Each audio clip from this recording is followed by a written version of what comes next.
అన్న సంగతి మర్చిపోకూడదు మనం. ఓకే, కాబట్టి ఆయనతో కూడా సిలువ వేయబడిన వారు కూడా ఆయన నిందించారండి. ఎవరైతే నేరం చేసి సిలువ వేయబడతా ఉన్నారో, అపరాధులుగా ఉన్నారో కదా, వారు కూడా ఆయనను నిందించడం ప్రారంభించారని ఇక్కడ రాయబడి ఉంది. తర్వాత 33 మధ్యాహ్నం మొదలుకొని 3 గంటల వరకు ఆ దేశం అంతటా చీకటి కమ్మెను.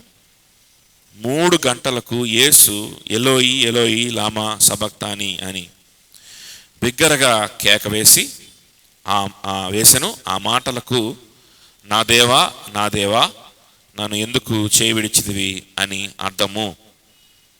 దగ్గర నిలిచిన వారిలో కొందరు ఆ మాటలు విని అదిగో ఏలియాను పిలుచున్నాడు అనేది. ఒకడు పరిగెత్తిపోయి ఒక స్పంజి చిరకలో ముంచి రెల్లును తగిలించి ఆయనకు త్రాగనిచ్చి తాలుడి ఏలియా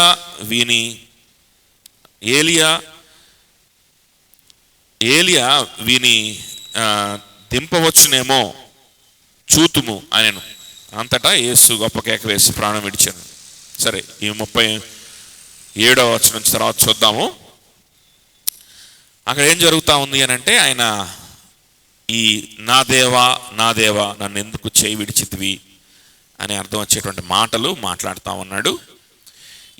ఈ భాష అరమేక్ భాషలో ఆయన మాట్లాడుతూ ఉన్నాడు. అరమేక్ భాష అనేటువంటిది అప్పుడు ఉన్నటువంటి వాడుక భాషే, అందరూ వాడేటువంటి భాషే అది. అంటే దాదాపుగా చాలామందికి తెలిసినటువంటి భాషే. ఓకే, సో గ్రీక్ అనేది కొంచెం యూనివర్సల్ లాంగ్వేజ్ లాగా అలాగ ఉండేది. కానీ అరమేక్ భాష, సరే అక్కడ ఉన్నటువంటి రోమీలకు వాళ్లకు తెలియపోవచ్చేమో, కానీ అంతగా మిగిలినటువంటి యూదులు ఎవరైతే ఉన్నారో వాళ్ళందరికీ కూడా అది అర్థమయ్యే భాష, అర్థం కాని భాష అయితే కాదు. సో ఆ విధంగా ఆయన కేకలు వేసినప్పుడు వెంటనే వీళ్ళు అనుకుంటున్నటువంటి మాట చూసారా, ఏమనుకుంటున్నాడు? అతను ఏం చేస్తున్నాడు? ఏలియాను పిలుస్తున్నాడు. తాలుడి ఏలియా వీని దింపవచ్చునేమో చూతుమనెను. ఇదిగో ఏలియాను పిలుచున్నాడు అనేది. ఇదిగో ఏలియాను పిలుచున్నాడు. ఏలియాను పిలవడం, లేకపోతే భక్తులకు కానీ, లేకపోతే ఇటువంటి ఏలియా లాంటి ప్రవక్తలకు కానీ ప్రార్థన చేయడం అనేటువంటి ప్రక్రియ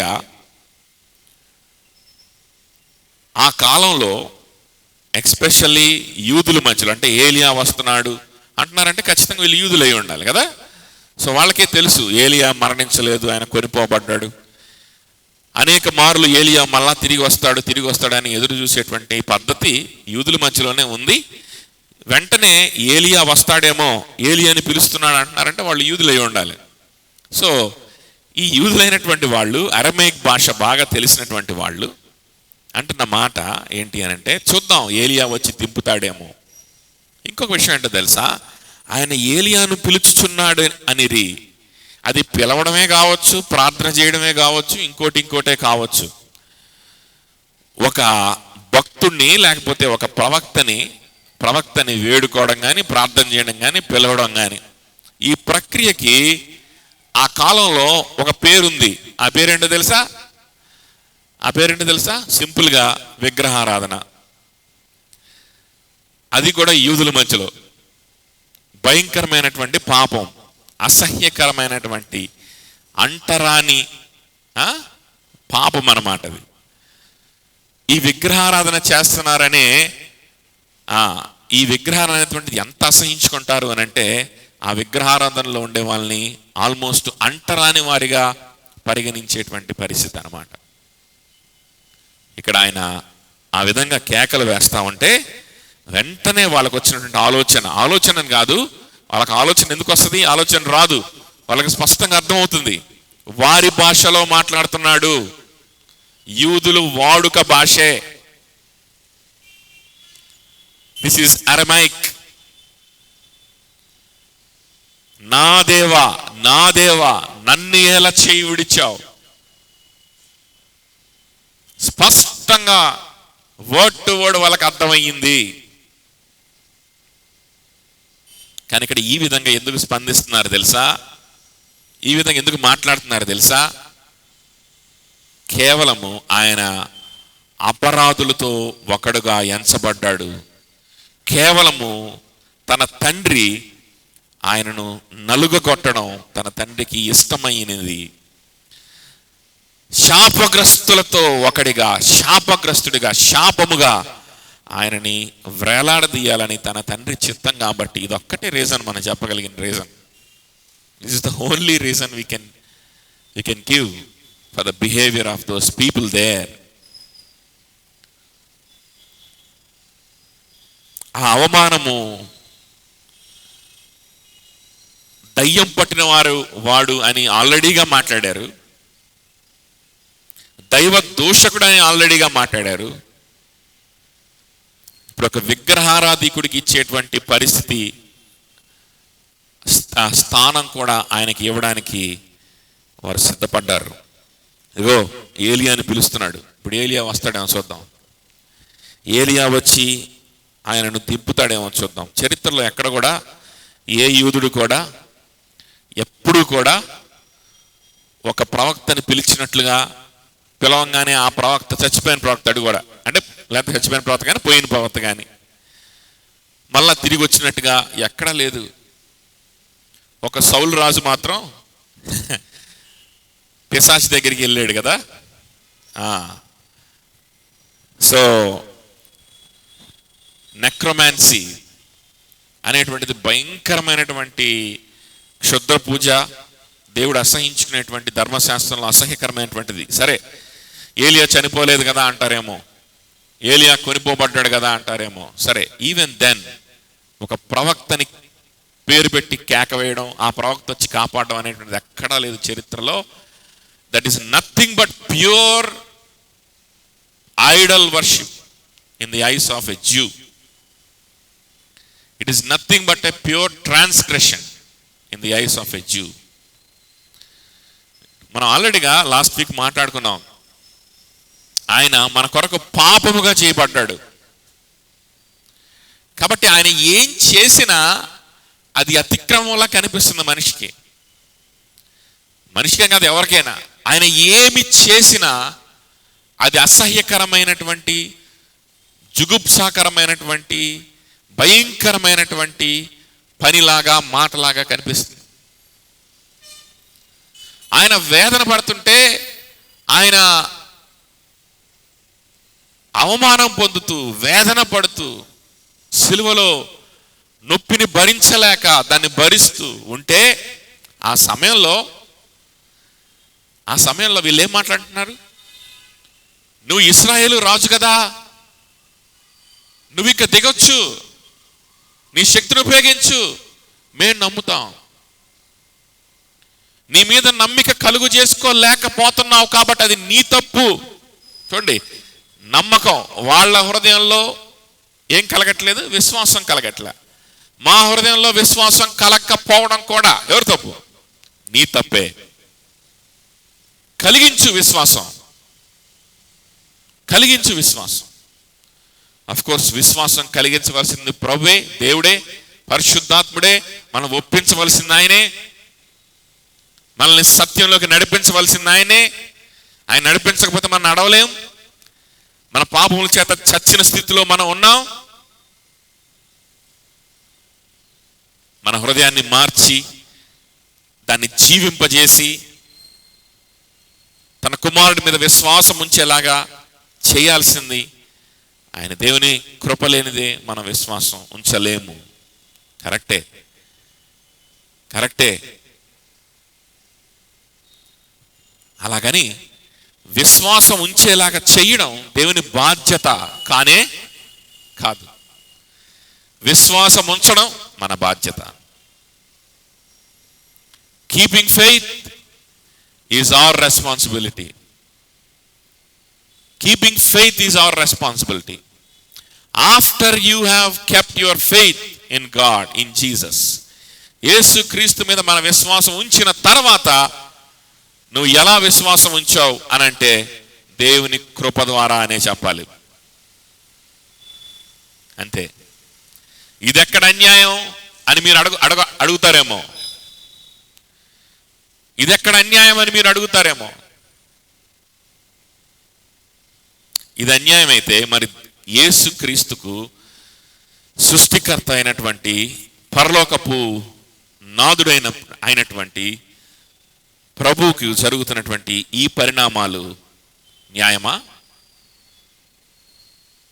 భూమి మీద అన్యాయం అనేటువంటిది ఎక్కడైనా జరిగింది అని అంటే అది యేసుక్రీస్తు సిలువలో ప్రభు వారికి తప్ప ఇంకెవరికైనా జరిగిందా ఇంత అన్యాయం? ఇది న్యాయమా? ఇది న్యాయమా? ఆయన పాపుల కోసం మరణించడం, పాపమైపోవడం, శాపమైపోవడం, ఆయన చూసిన ప్రతి ఒక్కడికి పాపం కనిపించడం, ఆయన చూసిన ప్రతి ఒక్కడికి అతిక్రమం కనిపించడం, అసహించుకోవడం, తలలు ఊచుచు ఆయన అసహించుకోవడం. Even the criminals that were crucified with him reviled him. అని రాయబడింది కదా. Even they reviled him. వారు కూడా ఆయనను నిందించిరి. పరిశుద్ధుడైనటువంటి దేవుడు ఈ పరిస్థితిలోకి వెళ్ళడం పాపుల నిమిత్తం, అతిక్రమము చేసిన వారి నిమిత్తం, ఇది న్యాయమా? న్యాయమా? ఈ విధంగా ఆయన మరణిస్తే, పాపుల కోసం ఆయన మరణించాడని గుర్తెరిగి తెలుసుకొని ఆయన మీద విశ్వాసం ఉంచి ఇంత కనికరము చూపిస్తున్నటువంటి ఈ దేవుని కోసం కాక ఇంకా దేనికోసం నేను బ్రతకాలని జీవితాన్ని ఆయనకు సమర్పించుకొని, నేను బ్రతకడానికి ఒక కారణం దొరికిందని గంతులు వేసి, నా శరీరం చెప్పింది నేను వింటూ, నా నేత్రాశలు చెప్పింది వింటూ, నా జీవపు డంబాన్ని బట్టి నేను వెళ్ళడం కాదు, కానీ నా ప్రణాళికలు, నా చిత్తము, నా ఆలోచనలు ఎవరి చుట్టూ తిరగాలో నాకు అర్థమైపోయింది. ఇదిగో నా కోసం బలైపోయినటువంటి, నా కోసం ఇంత ప్రేమ చూపించినటువంటి ఈ ప్రభు కోసం తప్ప ఇంకెవరి కోసం అని ఒప్పుకొని జీవితాన్ని ఆయన కాళ్ళ దగ్గర పెట్టడం నీ బాధ్యత, నా బాధ్యత కాదా? గమనించండి. కానీ అలా పెట్టగలగాలి అని అంటే ఆయన కృప కావాలి, ఆయన శక్తి కావాలి. నీ శక్తి, నా శక్తి సరిపోదు, ఆయన శక్తి కావాలి. అలా అని చెప్పి నువ్వు నాకు శక్తిని ఇవ్వట్లేదు, నువ్వు నాకు నీ సన్నిధిని ఇవ్వట్లేదు, నాకెందుకో విశ్వాసం దేవుడు ఇవ్వట్లేదు, ఇది దేవుని యొక్క కుమారుని రక్తాన్ని, కార్చబడిన రక్తాన్ని నీ కాళ్ళతో తొక్కి అవమానించడంతో సమానం. గుర్తుపెట్టుకో. ఆ విధంగా కనుక నువ్వు ఆలోచించి, సరే యేసు ప్రభు పాపుల కోసం మరణించాడు, బాగానే ఉంది, కానీ నాకు విశ్వాసం ఇవ్వట్లేదే ఆయన, నాకు విశ్వాసం రావట్లేదే, అందుకే నేను నా శరీరాశలో, నా నేత్రాశ, నా జీవపు డంబంలో నేను కొనసాగుతున్నాను అని నువ్వు చెప్తే ఏమనుకుంటున్నావు? నువ్వు ఏమనుకుంటున్నావు? యేసు ప్రభు మరణించాడు కానీ నాకు విశ్వాసం రావట్లేదు అని అంటే ఏంటి నీ ఉద్దేశం? ఏంటి నీ ఉద్దేశం? ఇంకొకసారి దేవుడు వచ్చి మరణిస్తాడనా? ఏంటి నీ ఉద్దేశం? ఇంకొక బలియాగం ఉందనా అంటాడు పౌలు. ఒకసారే కదా ప్రభువారు మరణించింది, సిలువలో ఆయన అవమానం పాలైంది, శ్రమ అనిపించింది, ఒక్కసారే కదా. వేరొక బలియాగం ఉందా? సరే దీని మీద నాకు విశ్వాసం నాకు రావట్లేదు, దేవుడు నాకు ఇవ్వట్లేదు అంటే ఇంకోటి ఉందా? Be careful.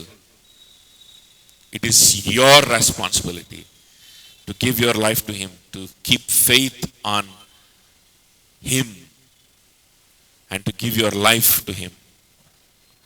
ఆయనకి జీవితాన్ని ఇచ్చి, మన శరీరాన్ని బట్టి కాకుండా ఆయన మాటల చొప్పున, ఆయన ఆత్మ చొప్పున పరిశుద్ధపరచబడుతూ నడవడం అనేటువంటిది.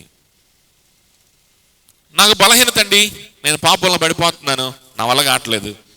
నాకు ఆశలు వచ్చేస్తున్నాయి, నాకు ఏవేవో ఆలోచన వచ్చేస్తున్నాయి, నా వల్ల కావట్లేదు, వస్తా ఉన్నాయి, ఇంకేం చేయలేకపోతున్నాను.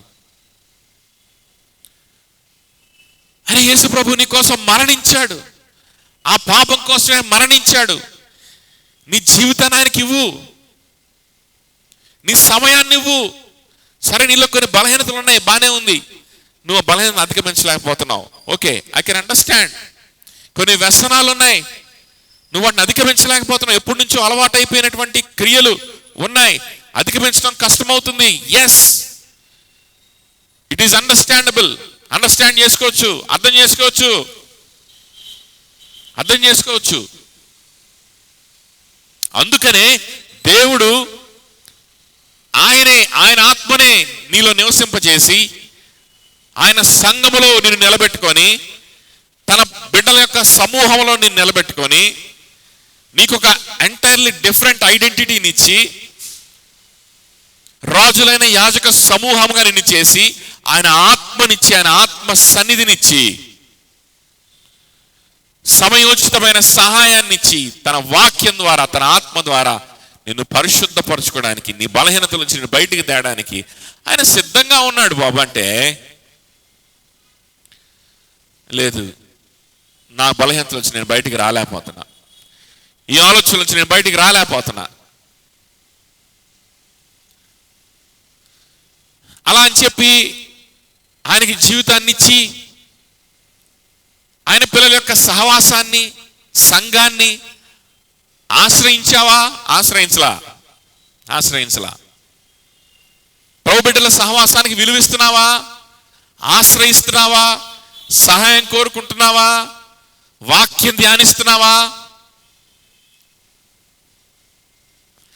శరీరాశ, జీవపు డంబము నీ హృదయంలో జరిగిందని నువ్వేం చేసుకోలేకపోవచ్చు. నీ చేతులు, నీ కళ్ళు నీ ఆధీనంలోనే ఉన్నాయిగా, పక్షవాతం ఏం రాలేదుగా, ఈ బైబిల్ ఓపెన్ చేసి కూర్చోవచ్చుగా,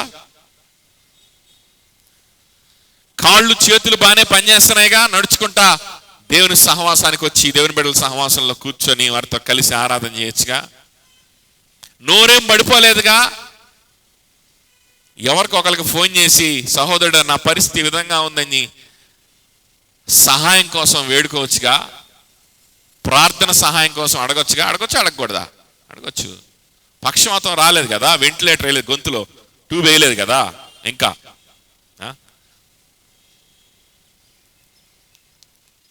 కానీ అది కూడా నేను చేయను. దేవుడే ఏం చేయాలంటే సడన్గా వచ్చి నా మైండ్లో నుంచి మొత్తాన్ని పారద్రోలి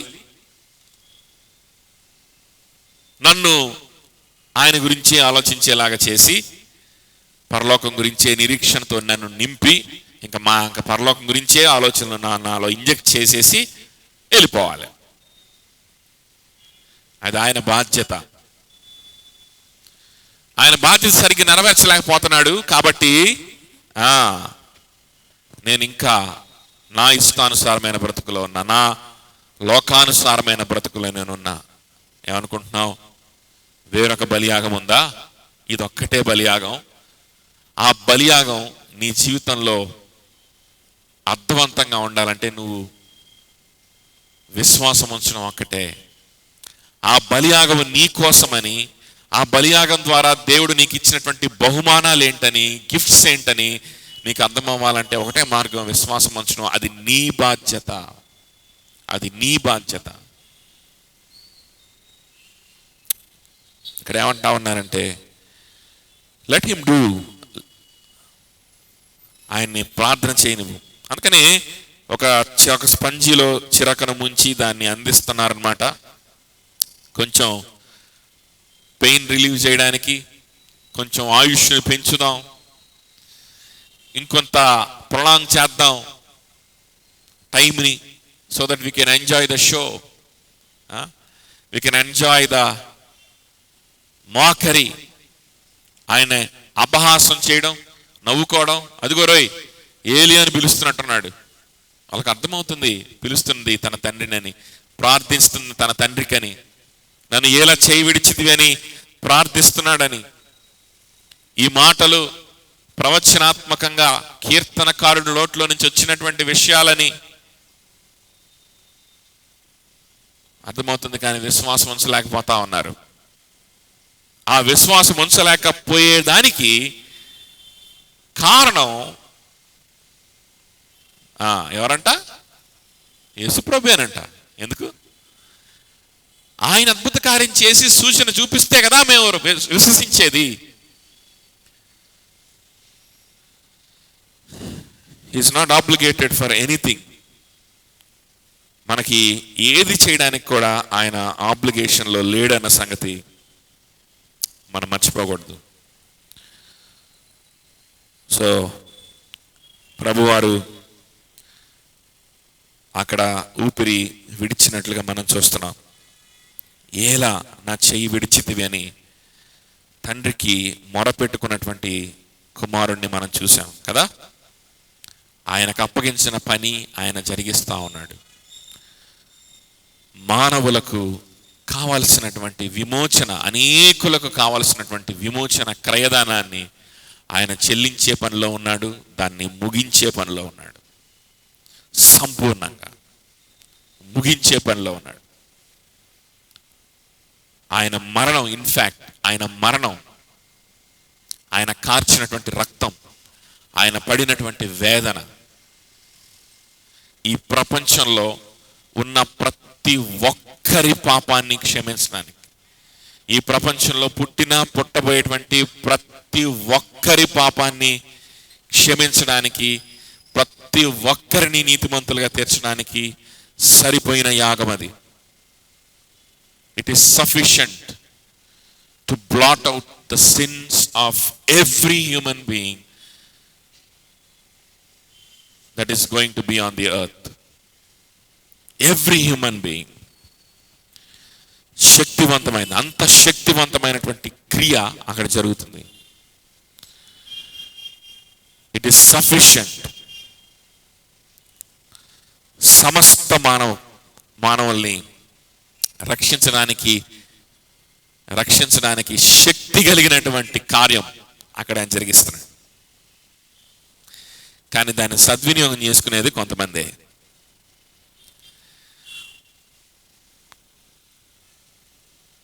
కానీ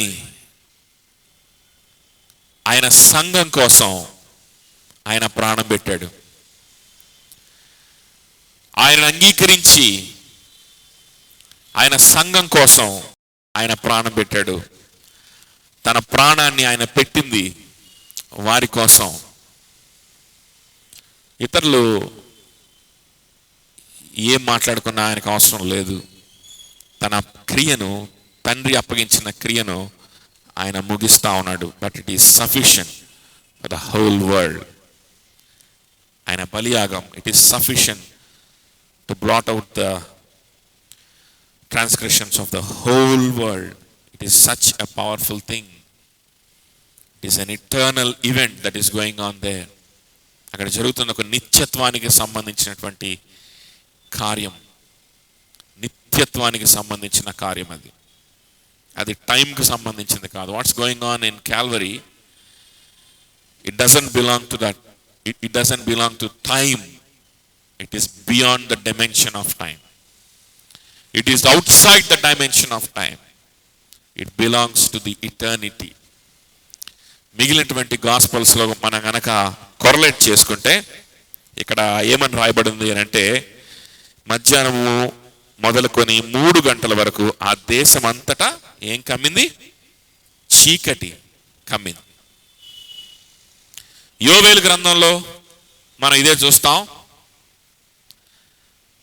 ఆఖరి దినాల్లో దేవుని యొక్క ఉగ్రత దినం, దేవుని యొక్క జడ్జ్మెంట్ డే వచ్చినప్పుడు, రాకడ దినంలో జరిగేటువంటి ఈవెంట్స్లో భాగంగా అక్కడ యోవేలు మాట్లాడుతూ ఉంటాడు. యోవేలు గ్రంథంలో యోవేలు ప్రవక్త,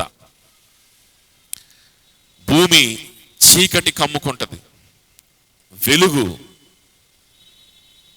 అది సూర్యుడు తన వెలుగును ఇవ్వడం మానేస్తాడు. So this is not an eclipse. ఇది ఒక ఎక్లిప్స్ కాదు. చాలామంది బైబిల్ పండితులు కానీ ఎక్సిజిట్స్ కానీ దీని ఒక ఎక్లిప్స్గా, ఒక న్యాచురల్ ఈవెంట్గా చూడడానికి ఇష్టపడరు. Okay, so this is not an eclipse. మధ్యాహ్నం 3 గంటలు, అది కూడా సడన్గా మధ్యాహ్నం 3 గంటలకి ఇటువంటి సంఘటనలు జరగవు. ఓకే, సో సమస్తం కూడా చీకటి కమ్మిందని మనకు రాయబడింది. మత్తయి సువార్తలో కానీ మిగిలిన సువార్తలు కానీ మనం చూస్తే అక్కడ ఇంకా కొన్ని విషయాలు రాయబడి ఉంటాయి. ఏంటో తెలుసా? ఆ సమయంలో ఆయన కన్ను మూసిన సమయంలో ఏం జరిగింది? చీకటి కమ్మింది, భూకంపం వచ్చింది. ఇంకొకటి ఏం జరిగిందో తెలుసా? సమాధులు తెరవబడ్డాయి. సమాధులు తెరవబడి సమాధుల్లో మరణించిన వారు లేచి అనేకులు కనిపించారంట. సమాధులు తెరవబడి అనేకులకు సమాధుల నుంచి లేచి అనేకులకు వారు కనిపించారంట, మృతులు. అర్థం చేసుకోండి, అర్థం చేసుకోండి. How strange it is. సమాధులు తెరవబడడం ఏంటి? సమాధులు తెరవబడి మృతులు లేచి కనిపించడం ఏంటి? Can you imagine? ఊరికే చీకటి కమ్మింది. మనకి ఏంటంటే సినిమాల్లో కూడా చీకటి కమ్మింది, ఏదో భూకంపం వచ్చింది, తెర చిరిగింది, అంతా బాగానే ఉంది. సమాధులు తెరవబడడం ఏంటి? సమాధుల్లో నుండి మనుషులు మృతులు లేచి సజీవుల్లా లెక్కలో వారు కనపడడం ఏంటి? వారికి అనేక మందికి కనిపించడం ఏంటి? ఇది ఎక్కడిది? ఆ లేచిన వాళ్ళు మళ్ళీ అలానే కంటిన్యూ అయ్యారా అనేది మనకి ఎక్కడా దాఖలాలు లేవు. ఆ లేచినోడు మళ్ళీ అట్లానే బ్రతికాడా సమాధి నుంచి లేచి భూమి మీద అని అంటే దాని గురించి రాయబడలా. కనిపించారంతే. సమాధులు అయితే తెరవబడ్డాయి. ఇది ఎక్కడి? ఇది అర్థమవుతుందా?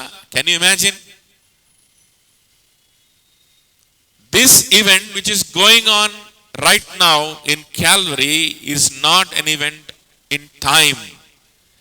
It is beyond the dimension of time. కాలము అనేటువంటి ఒక ఏమనాలి దాన్ని, కాలముకు సంబంధించింది కాదు, కాలానికి అతీతమైనది. కాలానికి అతీతమైనది. ఇవన్నీ ప్రభు యొక్క రాకడ సమయంలో జరిగేటువంటి విషయాలు. ఇవన్నీ ప్రభు యొక్క అంత్య దినములో జరిగేటువంటి విషయాలు. ఎందుకు అక్కడ ఆ విధంగా అవన్నీ జరుగుతున్నాయనంటే దేవుని యొక్క ఉగ్రత దినం, దేవుని యొక్క దర్శన దినం, లేదా దేవుని యొక్క రాకడ దినానికి, తీర్పు దినానికి ఇవన్నీ సూచనలు. దేవుని యొక్క తీర్పు దినం అక్కడ ప్రత్యక్షం అవుతా ఉంది.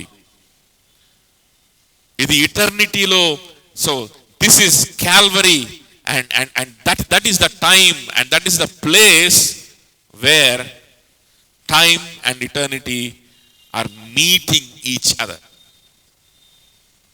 కాలంలో మనం ఉన్నాం అనుకుంటే దేవుడు కాలముకు వెలుపల ఇటర్నిటీలో ఉన్నాడు అనుకుంటే, ఇటర్నిటీ అని అంటే తరతరాలు అలా కొనసాగిపోతా ఉంటే దాని ఇటర్నిటీ అనరు. ఇటర్నిటీ అని అంటే eternal means no time, out of time అని అర్థం. నిత్యత్వం మనకు అర్థమవడం కోసం పాస్ట్ ఇటర్నిటీ, ఫ్యూచర్ ఇటర్నిటీ అనేటువంటి డిస్టింక్షన్స్ కొంతమంది పండితులు తీసుకొస్తారు. కానీ యాక్చువల్గా ఇటర్నిటీ అని అంటే దానికి పాస్ట్ ఉండదు, ఫ్యూచర్ ఉండదు. You cannot count time in it. That is eternity.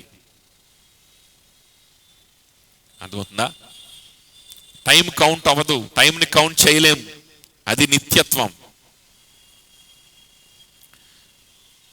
Are it has its own measure of time.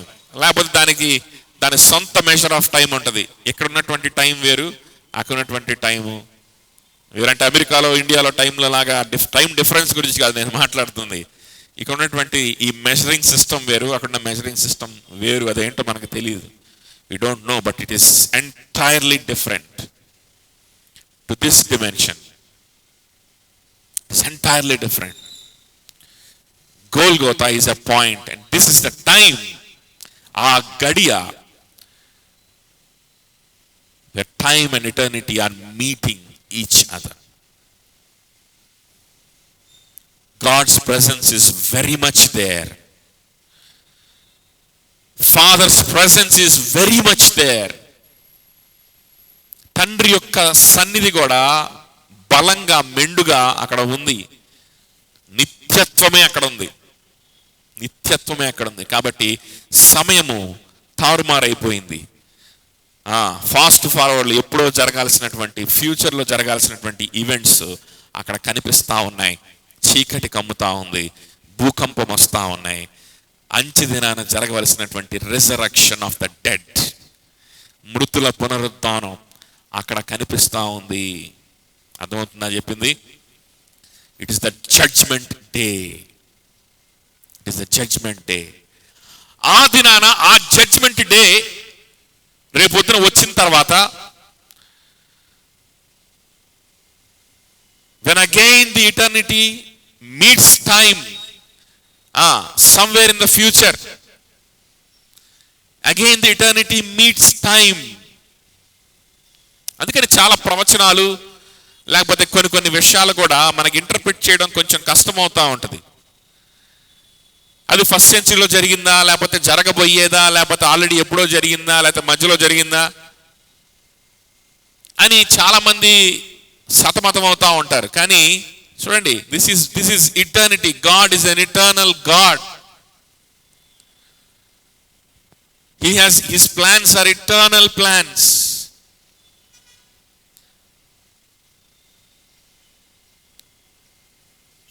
Again the eternity is going to meet time and matter once again,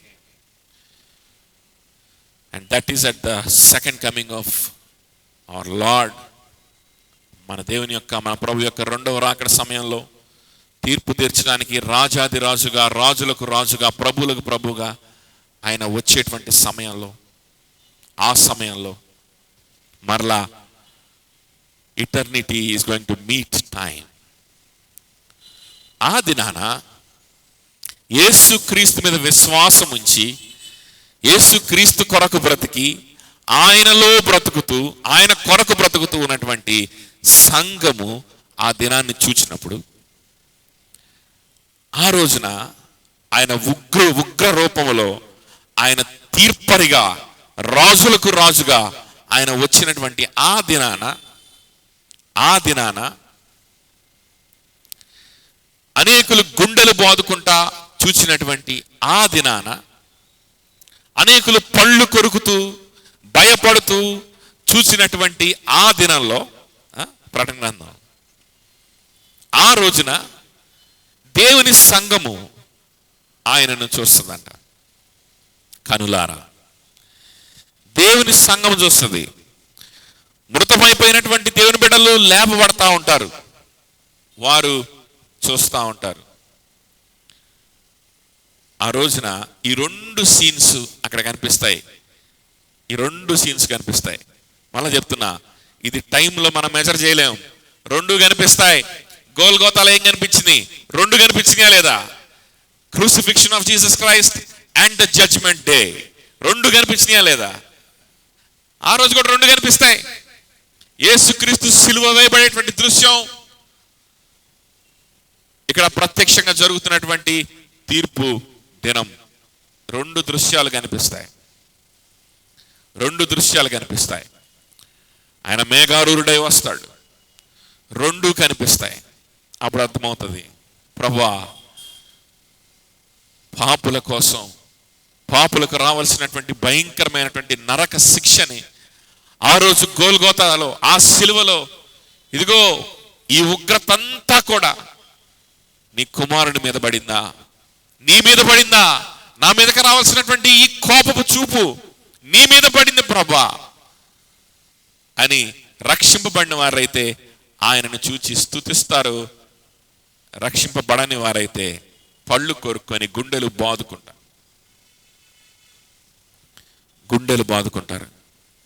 వాళ్ళకి అర్థమైపోతుంది. లోక పాపములను మోసుకొని పోయేటువంటి గొర్రె పిల్ల ఈయనే. వాళ్ళకి అర్థమైపోతుంది. లోక పాపములన్నీ అన్నిటిని క్షమించడానికి శక్తి కలిగినటువంటి, బలియాగం చేసినటువంటి వ్యక్తి ఈయనే. వాళ్ళకి అర్థమైపోతుంది, అయ్యో నేను ఆయన అంగీకరించలేదే, నేను విశ్వాసం ఉంచలేదే, ఆయన తీర్పుకు లోనైపోతున్నానే,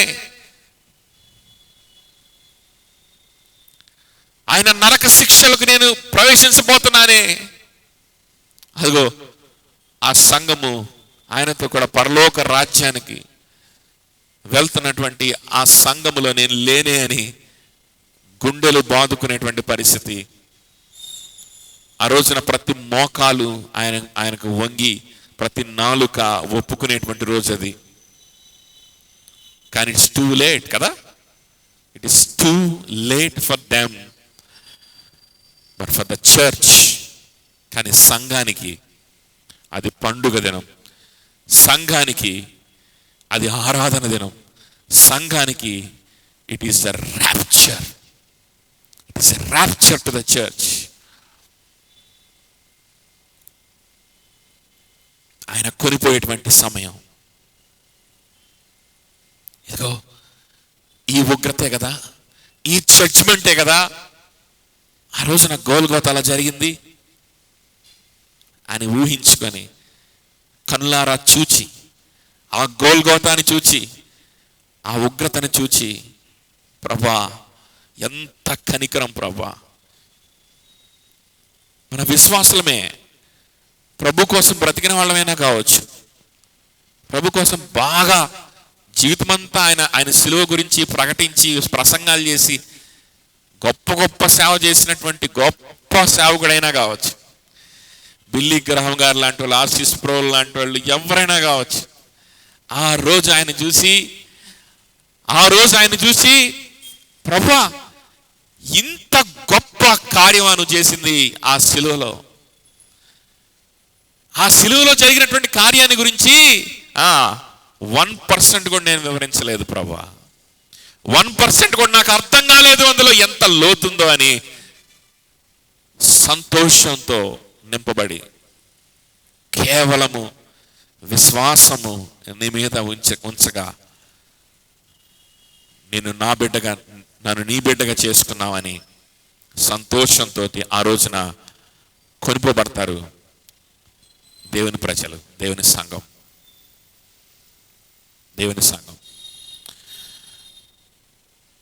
So these are eternal things, these are wonderful things beyond our understanding. రాయబడిన ఉన్న వాటిని నమ్మడం తప్ప ఎక్కువ మనం రీసెర్చ్ చేయడానికి కూడా కుదరదు. మన మేధస్సుకు అందనటువంటి విషయాలు. అసలు కాలం ఏంటి, ఇది ఎట్లా మెజర్ అవుతుంది, ఈ కాలంని ఎందుకు మెజర్ చేయాలి, ఇటర్నిటీ అంటే ఏంటి, వీటన్నిటి గురించి బ్లాక్ హోల్స్ అంట, మళ్ళీ వామ్ హోల్స్ అంట, యూనివర్స్లో ఉన్నటువంటి వాటన్నిటి గురించి ఎంతోమంది మేధావులు తల్లకిందులుగా తపస్సు చేస్తున్నారు. కాలంలో ప్రయాణించడం అనేటువంటిది ఈ రోజుకి ఒక ఫ్యాంటసీగానే మనకు ఉండిపోయింది తప్ప, he is the lord of the time, he is an eternal God. కాలం మీద ఆయన అధిపతి, కాలాన్ని సృష్టించింది ఆయన. He created time.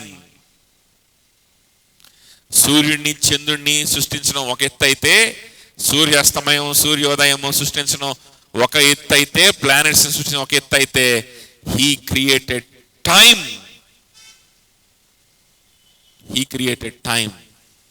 He created hours, minutes and seconds. He created days, and in 7 days and in 6 days he created the universe, and on the 7th day he rested. He is an eternal God who can work in time which he created.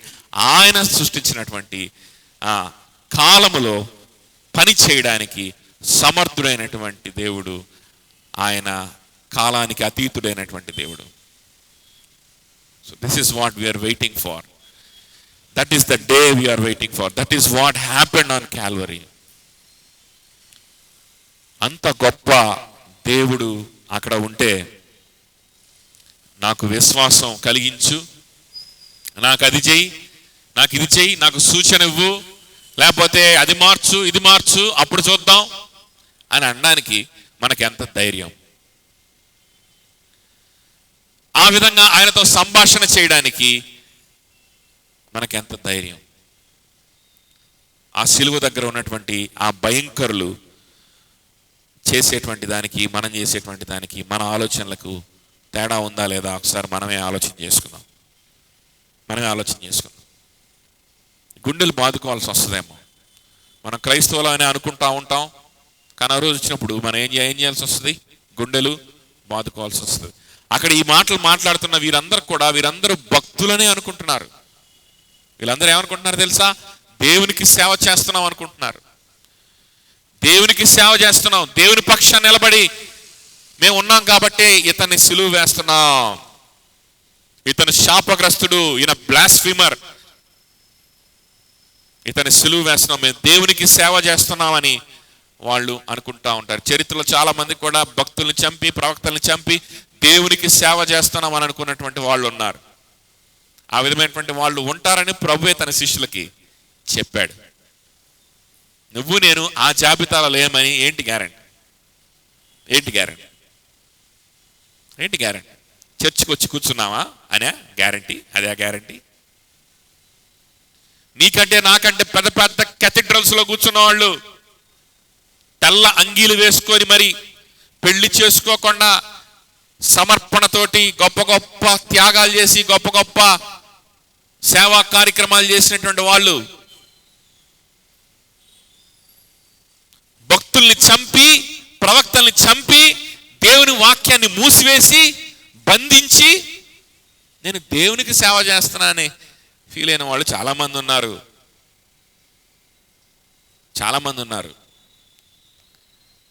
నువ్వు వచ్చి ఏదో ఒక సంఘంలో వెళ్తున్నంత మాత్రాన, ఈ Bible చేతిలో పట్టుకున్నంత మాత్రాన ఏంటంట ఆలోచన చేసుకోండి. ఆ దినాన మన పళ్ళు కొరికి మనము గుండెలు బాదుకుంటామా, లేకపోతే సంతోషంతో మనం ఎదురు చూస్తున్నటువంటి మన ప్రభు వచ్చాడని సంతోషంతో మనం ఆయనతో పాటు కొనిపోబడతామా? ఆ దినాన ఏం జరుగుద్ది? తీర్పు, కొనిపోబడడం, ఈ రెండే. ఆ దినాన ఏం జరుగుద్ది? మన పరిస్థితి ఏంటి? ఒకసారి ఆలోచన చేయండి. సిలువ మన నరాల్లోకి ఎక్కిందా? సిలువలో ప్రభు పడిన అవమానం ఎందుకు ఇంత డీటెయిల్డ్గా ప్రభు పడినటువంటి శ్రమని వివరించాల్సి వస్తుంది అని అంటే, ఎందుకు ఇన్ని సువార్తల్లో కూడా సిలువ గురించి ఎంతగా వివరిస్తా వచ్చారు ఈ బైబిల్లో కూడా అని అంటే, పౌలు కూడా సిలువ వేయబడినటువంటి యేసుక్రీస్తును తప్ప నేను మీ మధ్య ఉన్నప్పుడు ఎవరిని ఎరుగలేదు అని ఎందుకు అన్నాడు అని అంటే, ఈ సిలువ మన నరనరాల్లో జీర్ణించుకోపోవాలి. ఈ సిలువలో జరిగినటువంటి యాగం, ఈ సిలువలో ప్రభు పడినటువంటి శ్రమ మన నరనరాల్లో జీర్ణించుకొని పోవాలి. ఆ రోజున ఆయన చూసినప్పుడు ఆ సిలువ దృశ్యం కూడా మనకు కనిపిస్తుంది. ఆయన వధింపబడిన గొర్రెపిల్లగా కనిపిస్తాడు. ఆ ఇటర్నిటీలో కూడా ఆయన ఆ విధంగానే కనిపిస్తాడు. వధింపబడినట్లుగా ఉన్న గొర్రెపిల్లగా కనిపిస్తాడు. దాని సిగ్నిఫికెన్స్ ఏంటో, దాని వెనకాల ఉన్న దేవుని ప్రేమ ఏంటో, దాని వెనకాల ఉన్నటువంటి లోతు ఏంటో నీకు అర్థం కాకపోతే నువ్వు ఆ రాజ్యానికి అర్హుడివి కాదు. అంటే ప్రతి నిమిషం దాని గురించి జపిస్తూ ధ్యానం చేస్తూ ఉండమని కాదు, కానీ it should be a matter of seconds to go to plunge into the meditation of the cross at any given point of your life. అర్ధరాత్రి 2 గంటలకి లేపి సిలువని గురించి 4 మాటలు చెప్పంటే, you should dive into the mercies of God. You should be plunging into the grace that is shown on the cross. It should be a matter of seconds. ఉద్యోగం చేసుకుంటా ఉండొచ్చు, చదువుకుంటా ఉండొచ్చు, ఏదో పని చేసుకుంటా ఉండొచ్చు, వ్యాపారం చేసుకుంటా ఉండొచ్చు, మన మనసంతా దాని మీదే ఉంటుంది ఆబ్వియస్గా కదా. కదా. ఏదో సాఫ్ట్వేర్ ప్రోగ్రామో లేకపోతే హాస్పిటల్లో వర్క్ చేస్తున్నప్పుడు మన మనసు అంతా దాంట్లోనే ఉంటుంది. కానీ ఒక్క క్షణం చాలు దేవుడు సిలువలో చేసినటువంటి కృపలోకి మునిగిపోవడానికి, ఆరాధన చేయడానికి, ఒక పాట పాడడానికి. నువ్వు ఎక్కడ పని చేస్తున్నావో, నువ్వు ఎక్కడ నిలబడి ఏ హాస్పిటల్లో ట్రీట్ చేస్తున్నావో, నువ్వు ఎక్కడ వ్యాపారం చేస్తున్నావో, ఎక్కడ సాఫ్ట్వేర్ ఉద్యోగం చేస్తున్నావో, ఒక్క క్షణంలో కన్నీటితో ఆరాధించగలవా? అది సిలువ సువార్తని జీర్ణించుకోవడం అంటే, అబ్జార్బ్ చేసుకోవడం. ఒక్క క్షణం ముమ్మరంగా నువ్వు పని చేస్తున్నటువంటి ఆ పరిస్థితుల్లో ఒక్క క్షణం ఎవరన్నా వచ్చి ఆగిపో, ఒకసారి సిలువను జ్ఞాపకం చేస్తూనే నీ కంట్లో నుంచి ఒక్క డ్రాప్ అన్న కారుద్దా? That is Christianity. సిలువను గురించిన సువార్త నశించిపోయే వారికి వెర్రితనము గాని, రక్షింపబడుతున్న మనకు దేవుని శక్తి. అటువంటి క్రైస్తవులకి, అటువంటి సెయింట్స్ కి, పరిశుద్ధులకు పౌలు చెప్తున్నటువంటి మాట, ప్రే without seizing, rejoice always in the lord, in the cross. How can I rejoice when I am in the bed? How can I rejoice when I am working under pressure? How can I rejoice? Of course you cannot rejoice. Of course you can't do it simultaneously. But it should not be more than a second or two to plunge into that rejoicing, to plunge into that worship. That is Christianity. అట్లాంటి క్రైస్తవులతో చెప్తున్నాడు, ఎల్లప్పుడూ ఆనందించండి, ఎల్లప్పుడూ కృతజ్ఞతాస్తుతులు చెల్లించండి, ఎల్లప్పుడూ విసుగక ప్రార్థించండి. దేవుడు మీకు తీసుకొస్తాడు ఆలోచన, దేవుడు మీకు చూపిస్తాడు మనుషుల్ని. నువ్వు వర్క్ చేసుకుంటా ఉంటావు, పక్కనోడు కనిపిస్తాడు, వాడు రక్షింపబడితే బాగుంటుంది అనిపిస్తుంది. వాడికి నువ్వు చెప్పలేకపోవచ్చు, వాడితో కాన్వర్జేషన్ స్టార్ట్ చేసే టాలెంట్ కూడా నీకు ఉండకపోవచ్చు, అవకాశం ఉండకపోవచ్చు. గబుక్కుని ఎవడో గుర్తొస్తాడు, పక్కనోడు కనిపిస్తాడు, నువ్వు వర్క్ చేసుకుంటా ఉంటావు. వాడి వైపు చూడగానే, అయ్యో వీడు పాపి కదా, వీడు నశించిపోతున్నాడు కదా, యేసుక్రీస్తు పాపుల కోసం మరణించాడని వీడికి తెలిస్తే ఎంత బాగుండు, వీడు రక్షింపబడితే ఎంత బాగుండని కన్నీటితో, ప్రభువా నాకు ఎంత భాగ్యం ఇచ్చావయ్యా, ఆ వ్యక్తిని రక్షించని 2 సెకండ్లు కూడా పట్టకూడదు. నువ్వు నిజంగా క్రైస్తవుడు అయితే 2 సెకండ్లు కూడా పట్టకూడదు.